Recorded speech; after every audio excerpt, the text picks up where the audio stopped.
নমস্কাৰ এই বিষয়টোলৈ সদ্যহতে ৰাজ্যখনত ভিন্ন সংবাদ মাধ্যমে চৰ্চা চলি আছে আৰু এটা জ্বলন্ত সমস্যা হিচাপে এটো উপস্থাপিত হৈছে নিশ্চিতভাৱে এই বক্তব্য প্ৰদানৰ প্ৰাক মুহূৰ্ততে এই কথাটো আমি কম যে এগৰাকী চৰকাৰী শিক্ষক হিচাপে লোকপিয়ল নিৰ্বাচন আৰু দুৰ্যোগ প্ৰশমন এই তিনিওটা কাম আমাৰ দায়িত্বৰ ভিতৰৰ কাম এয়া শিক্ষা অধিকাৰ আইন 2009 অহাৰ পিছত আইনগতভাৱে কাম দায়িত্ব আৰু তাৰ আগতেও 2009 চনত শিক্ষা অধিকাৰ আইন অহাৰ আগতেও লোকপিয়ল বুলি ক'লে শিক্ষকসকলৰ দায়বদ্ধতা আছিল আজিও আছে আৰু আজিও আমি সেই দায়িত্ব পালনৰ কাৰণে প্ৰতিশ্ৰুতিবদ্ধ এই কথাখিনি আমি অস্বীকাৰ কেতিয়াও নকৰো কিন্তু প্ৰশ্নটো হ'ল যে এই দায়বদ্ধতাখিনিক আমি কেনে ধৰণে সুপৰিকল্পিতভাৱে আগবঢ়াই নিম হেতু হ'ল আটাইতকৈ গুৰুত্বপূৰ্ণ কথা নিশ্চিতভাৱে লোকপিয়ল এটা ৰাজ্যখনৰ কাৰণে দেশখনৰ কাৰণে অত্যন্ত গুৰুত্বপূৰ্ণ বিষয় সমান্তৰালকৈ ৰাজ্যখনৰ বা দেশখনৰ শৈক্ষিক ব্যৱস্থাটো এটা গুৰুত্বপূৰ্ণ বিষয় সেইবাবে এই দুইটা কাম কেনে ধৰণে সুন্দৰভাৱে পৰিচালিত হ'ব তাৰ এটা দীৰ্ঘম্যাদী পৰিকল্পনাৰ প্ৰয়োজন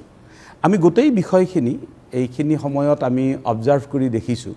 যে এই যিখিনি আমাৰ পৰিস্থিতিৰ সৃষ্টি হৈছে হেয়া কেৱল পৰিকল্পনাত হোৱা বিলম্বৰ বা পৰিকল্পনাত হোৱা কিছু ভুলৰ ফল এই কাৰণেই যে আমাৰ সন্মানীয় বিশ্বজিৎ পেগুদেৱে বিভিন্ন সংবাদ মাধ্যমৰ আগত তেখেতে প্ৰকাশ কৰিছে যে আমি বা আমাৰ মাননীয় শিক্ষামন্ত্ৰী মহোদয়েও প্ৰকাশ কৰিছে যে আমি এজনীয়া বিদ্যালয়ৰ পৰা দুজনীয়া বিদ্যালয়ৰ পৰা শিক্ষকক আমি নিব নালাগে তৃতীয়তে কৈছে বিশ্বজিৎ পেগু ডাঙৰীয়াই কৈছে যে আমি প্ৰধান শিক্ষকসকলক আমি এই দায়িত্ব দিয়া নাই দিব নালাগে বা এজনীয়া বিদ্যালয়ৰ পৰা নিদিও কিন্তু কথাটো হ'ল যে বাস্তৱত এইটো হৈছে নে নাই বাস্তৱত আমি দেখিছো যে বিভিন্ন জিলাত প্ৰধান শিক্ষকসকলক 45 বছৰৰ তলৰ প্ৰধান শিক্ষকসকলক বাধ্যতামূলকভাৱে এই কাৰ্যত নিয়োজিত কৰিবৰ কাৰণে আদেশ প্ৰকাশ হৈছে বা আমি দেখিছো যে এজনীয়া বিদ্যালয় বিশেষকৈ অসমৰ গ্ৰামাঞ্চলখিনিত থকা যিখিনি প্ৰাথমিক বিদ্যালয়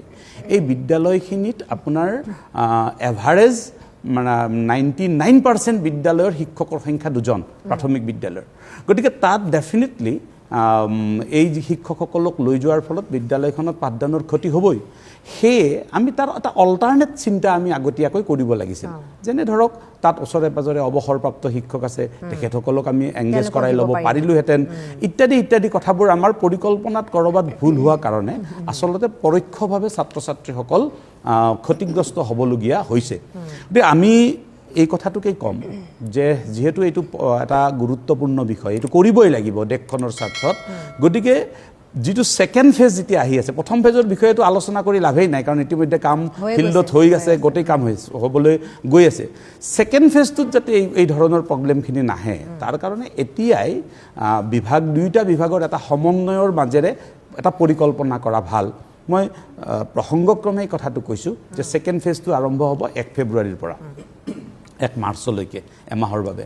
আৰু আমি দেখিছো যে ইতিমধ্যে কন্ট্ৰাডিকশন এটা আৰম্ভ হৈ গৈছে কিয় যে সৰ্বশিক্ষা অভিযান মিছনৰ তৰফৰ পৰা ইতিমধ্যে ঘোষণা কৰা হৈছে যে অহা 6 7 8 9 প্ৰথম ফেজ 19 20 21 22 দ্বিতীয় ফেজ আৰু 2 3 4 5 তৃতীয় ফেজত গুণোৎসৱ হ'ব অৰ্থাৎ তৃতীয় ফেজৰ গুণোৎসৱ আৰু দ্বিতীয় ফেজৰ সেন্সাসৰ সময়টো সীমাটো এক হৈ গ'ল তাৰমানে এটা কন্ট্ৰাডিকশন হ'ব গতিকে এই যে কন্ট্ৰাডিকশনটো হৈছে এইটো হোৱাৰ মূল কথাটোৱে হ'ল দুইটা বিভাগৰ মাজত এই সময়ত এটা সমন্বয়ৰ প্ৰয়োজন আছিল সেই সমন্বয়হীনতাটোত ভুগিছে এইটো তাৰ লগতে চাব আমাৰ 17 তাৰিখলৈকে এই ফাৰ্ষ্ট ফেজৰ কাম চলিব 24 তাৰিখৰ পৰা আপোনাৰ প্ৰথম মূল্যায়ন 6 মাহিলী পৰীক্ষা এতিয়া এই এসপ্তাহৰ পিছত বিদ্যালয়খনত য'ত শিক্ষকেই নাই তাত প্ৰস্তুতিটো হ'ব কেনেকৈ তাতকৈ ডাঙৰ কথা একেটা সময়তে এইখিনি সময়তে যোৱাকালি এখন আদেশ ওলাইছে কি আদেশ ওলাইছে যে টিচিং এট ৰাইট লেভেল বুলি এটা প্ৰগ্ৰাম আমাৰ চলি আছিল সেই প্ৰগ্ৰামটোৰ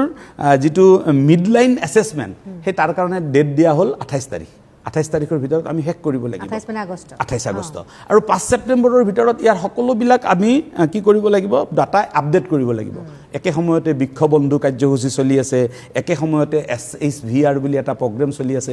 আদি ইত্যাদি এই গোটেই কথাবোৰে ইফালে বিদ্যালয়খনত মানে শিক্ষকৰ অভাৱ হৈছে, আনহাতে এনেধৰণৰ কামবোৰৰ কৰিব লগা হৈছে। এটা সাংঘাতিক ধৰণৰ খেলি মেলি হৈছে আৰু এইটো এইকাৰণেই হৈছে যে ইয়াত পৰিকল্পনাৰ ক'ৰবাত অভাৱ হৈছে। আমি আশা কৰিম যে এই পৰিকল্পনাটো শুদ্ধভাৱে কৰিলে দেশৰ স্বাৰ্থত হ'বলগীয়া কামখিনিও হ'ব। আৰু শৈক্ষিক কথা ক'ব খুজিছোঁ, এই যিটো মানসিক কষ্টটো আছেই, লোকপিয়লৰ কামত যাওঁতে ক্লাছ কৰিব লাগে, এজনে অৰ্ডাৰ দিছে, এজনে আকৌ লোকপিয়লৰ কথা কৈছে, মানে বহুত আছেই। তাৰ একেটা সময়তে কিন্তু আমাৰ শিক্ষকসকল ইমান মানে অশান্তিত আছোঁ মানসিকভাৱে যে আজি পদৰ পৰা পদত্যাগ কৰাৰ পিছত সেই পদত্যাগী পদলৈকে আকৌ লৈ গৈ কি প্ৰক্ৰিয়াৰে নাজানো আজি শিক্ষকসকলক পদত্যাগী পদত দৰমহা দি শিক্ষকসকলক মানসিকভাৱে ধ্বংস কৰি দিয়া হৈছে। সেইটো হয়। একেটা সময়তে আজি আপোনাৰ চাব যে 31 জুলাইৰ ভিতৰত ট্ৰেন্সফাৰ এক্ট মতে শিক্ষকসকলক ট্ৰেন্সফাৰ দিব লাগে, 31 জুলাইৰ ভিতৰত নহ'ল, আগষ্ট মাহত দিয়া হ'ল,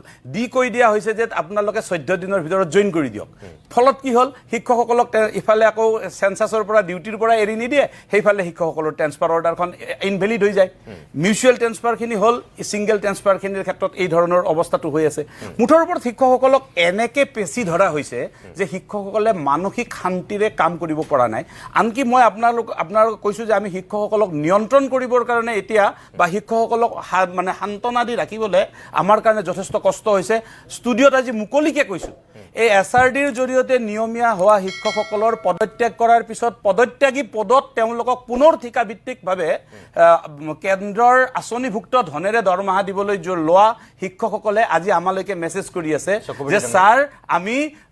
প্ৰয়োজনত আমি তাৰমানে নিজক নিঃশেষ কৰিব লাগিব। মই সকলোকে কিন্তু আহ্বান জনাইছোঁ তেনেকুৱা কোনো নিগেটিভ কথা চিন্তা নকৰিব। সন্মিলনীয়ে এই কথাৰ ক্ষেত্ৰত পূৰা লাগি থাকিব। সকলো শিক্ষকক নিশ্চিতভাৱে ন্যায় প্ৰদান কৰা হ'ব।